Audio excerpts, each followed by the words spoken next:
আসসালামু আলাইকুম। আজকে আমার বাংলাদেশ সফরের দ্বিতীয় দিন। তো আমিনুল ভাইয়ের বাসা থেকে সকালে উঠে সকালে খাওয়া দাওয়া করে এখন রওনা হচ্ছি। আজকে আমি ইনশাল্লাহ মাগুরায় থাকার চেষ্টা করব। আর আজকে আমি দুইটি জেলা মারবো, একটা হচ্ছে নড়াইল আর একটা হচ্ছে মাগুরা। আমি আমিনুল ভাইকে বিদায় দিয়ে আরো 15 কিলো সাইকেল চালিয়ে সামনে আসছি। এতক্ষণ যে রোডটায় ছিলাম, রোডটায় প্রচুর পরিমাণ ভাঙ্গা, যদিও হাইওয়ে রোড কিন্তু প্রচুর পরিমাণ ভাঙ্গা, বড় বড় খোয়া রাস্তার উপরে, খুব রিস্ক ছিল। কিন্তু এখন সুন্দর রাস্তায় আসছি আলহামদুলিল্লাহ। আমি এখন আছি হচ্ছে নড়াইল সদর হাসপাতালে। এক ভাই আসবে, সে ভাইয়ের সাথে সার্কিট হাউস পর্যন্ত যাব, তারপর মাগুরার উদ্দেশ্যে রওনা হবে।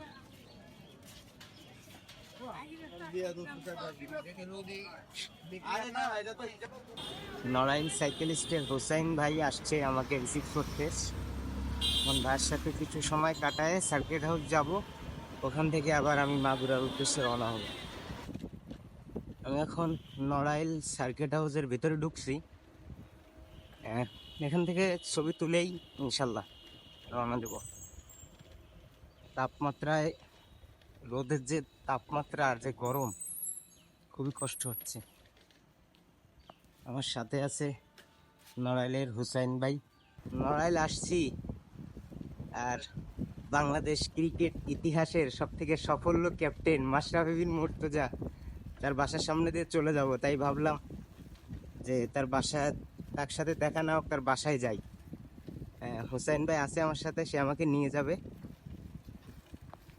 দেখি তার বাসাটা কেমন, সুযোগ হলে আজকে দেখা হবে, না হলে নাই। এটা হচ্ছে মাশরাফি বিন মুর্তজার বাসা। এখানে আসছি, ভাইকে দেখতেছি না, তার বাবাকে দেখতেছি। এখন দেখি অপেক্ষা করে দেখা মেলে কিনা। দুঃখের বিষয় হলো মাশরাফি ভাই বাসায় নাই। চিন্তার কোনো কারণ নাই, আবার হবে ইনশাল্লাহ দেখা সামনে। তো আমি এখন বের হয়ে যাচ্ছি, নড়াইল থেকে এখন বের হয়ে যাব। মাগুরা হয়তোবা আজকে রাত্রে থাকতে পারি। রোদের যে তাপ, সাইকেল মোটে স্পিডে চালাইতে পারতেছি না, আর পথও এগোইতে পারতেছি না। তা আমি এখন নড়াইল থেকে বিদায় নেব হুসাইন ভাইয়ের কাছ থেকে। এখন চলে যাব হচ্ছে মাগুরা। আর খুবই ভালো লাগলো, হুসাইন ভাই আমাকে অনেক সময় দিছে, মাশরাফির বাসা পর্যন্ত নিয়ে গেছে। যদিও দেখা হয়নি, তারপরও খুব ভালো লাগছে।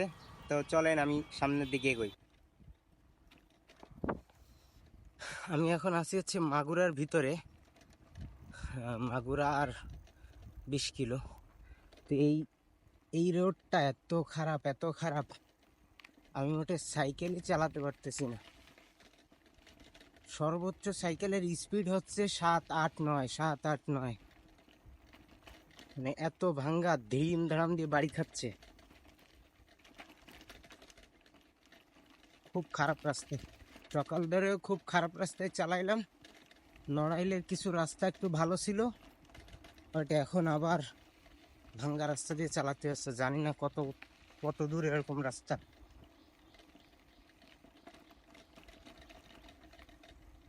দেখছেন অবস্থা কি রাস্তার।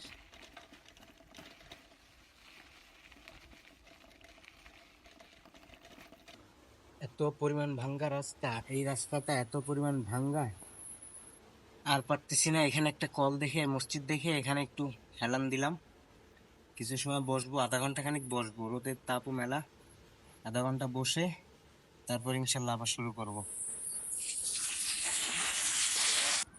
10 থেকে 15 কিলো চালানোর পরে এত সুন্দর একটা রাস্তা পাইলাম। কেবলমাত্র আমি ভাঙ্গাটক পার করলাম। আর আজকে আমার মাগুরার থাকার ব্যবস্থা হয়ে গেছে। সেটা হচ্ছে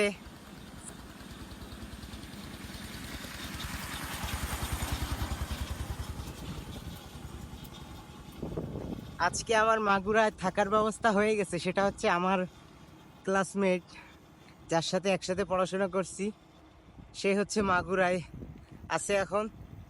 তো সে ফোন দিয়ে বলতেছে যে আজকে তুই মাগুরায় আসবি আর আমার সাথে থাকবি।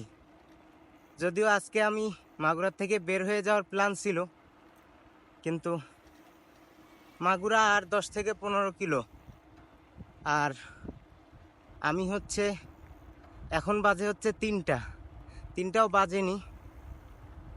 তো ভাবছিলাম বের হয়ে যাবো মাগুরার থেকে, কিন্তু বের হওয়ার লাইন নেই। বন্ধুর সাথে একটা দিন থাকি, স্মৃতিময় দিন হয়ে যাবে। অসাধারণ রাস্তা, অসাধারণ। খালি রাস্তাটা দেখেন, এত ভালো লাগতেছে। এতক্ষণ আজকে সারা সকাল ভাঙ্গা রাস্তা চালাইছি, আর এখন সাইকেল কেমন যেন উঠতেছে। আর অল্প কিছু, আজকেই স্টপ হয়ে যাবে অর্ধেক বেলায়। এখানে আমার এক ফ্রেন্ডের সাথে আমার দেখা হয়েছে এবং এর সাথে থাকবো। এই হচ্ছে আমার ফ্রেন্ড আব্দুল্লাহ। তো এখান থেকে খেয়ে সার্কিট হাউস যাবো, তারপর রাত্রে এখান থেকে কাল সকালে ইনশাল্লাহ আবার শুরু হবে। খাওয়া দাওয়া শেষ করে এখন যাচ্ছি হচ্ছে সার্কিট হাউস, মানে সার্কিট হাউসের কাজটা আজকে সেরে রেখে কালকে সকাল ভোরে রওনা দেবো। আমার বন্ধু ওই রিক্সায় আছে, আমার সাইকেলে তার ডাবলিং করা যাবে না, এজন্য ওরে রিক্সায় উঠাই দিছি। কালকে এই পথ ধরে ঝিনাইদহ ইনশাল্লাহ। আমি মাগুরা সার্কিট হাউসের ভিতরে এখন ঢুকে গেছি। এখন ওইখানে গিয়ে একটা ছবি তুলে সোজা বন্ধুর বাসায়। আজকে ভিডিওটা এই পর্যন্ত থাকবে। আর আজকে আমি থাকবো হচ্ছে মাগুরার ভাইনার মোড়, না সাকিব আল হাসানের বাসার পাশে। সকালে মাশরাফি ভাইয়ের বাসায় গেলাম, আর মাগরিবের পর যাবো হচ্ছে সাকিব আল হাসানের বাসায়। তো কাউরেই পাবো না জানি, তারপরও মন চায় যাইতে তাই যাই। তো এ পর্যন্ত, আসসালামু আলাইকুম।